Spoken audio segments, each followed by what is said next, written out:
Ajmer smart city smart होती जा रही है। स्मार्ट सिटी के अंदर हमारा भी नाम है। शिक्षा की नगरी है अजमेर।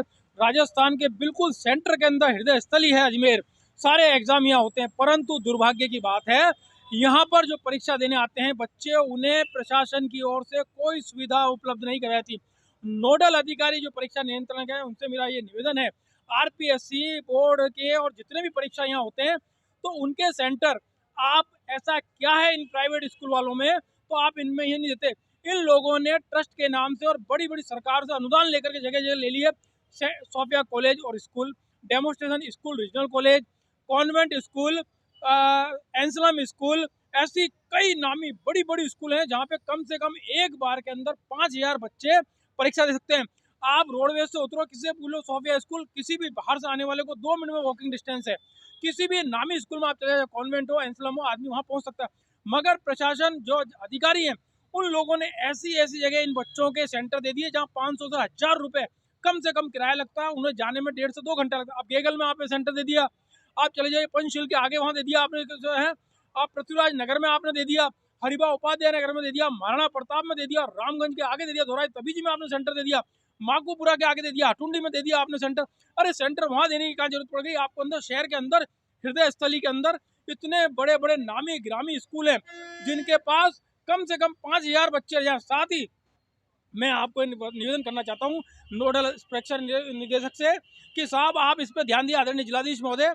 इन स्कूलों में अगर आप सेंटर देंगे तो बच्चों की परीक्षा पैसा तो बचेगा ही, सरकार का भी एक परीक्षा में कम से कम लाखों रुपया खर्च होगा, बचेगा।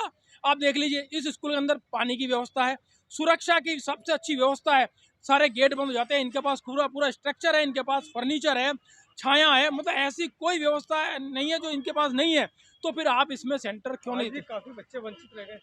हाँ, अब मैं बताऊँ आपको वंचित रहने का कारण। भाई साहब, आपने दे दिया कि विवेकानंद स्कूल के अंदर सेंटर दे दिया, आपने महाराणा प्रताप में दे दिया बच्चे को। अब टेम्पू वालों से आप पूछ लो, इनको ही नहीं पता कि स्कूल है कहाँ पे।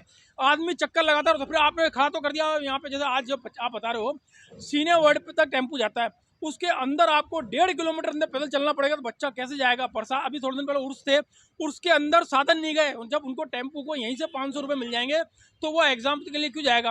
अब आप देख लीजिए, वहाँ तक साधन नहीं गए, बच्चे परेशान हुए। बच्चों के कई, आज मैं बता रहा हूँ आपको, कम सैकड़ों बच्चों के पेपर छूट गए, सिर्फ आवागमन के साधन नहीं है वहाँ पे।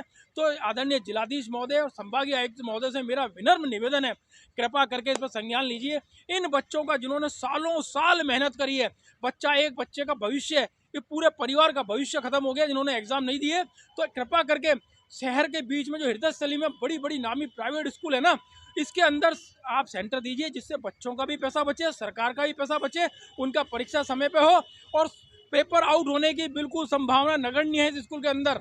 आप सारी सुरक्षा व्यवस्था, सारी व्यवस्था इनके पास, स्ट्रक्चर पूरा तैयार है। तो यही मैं निवेदन करना चाहता हूँ कि इन बच्चों का भविष्य से देखा जाए। शैलेश गुप्ता, अध्यक्ष मानव अधिकार परिषद और वरिष्ठ कांग्रेस कार्यकर्ता।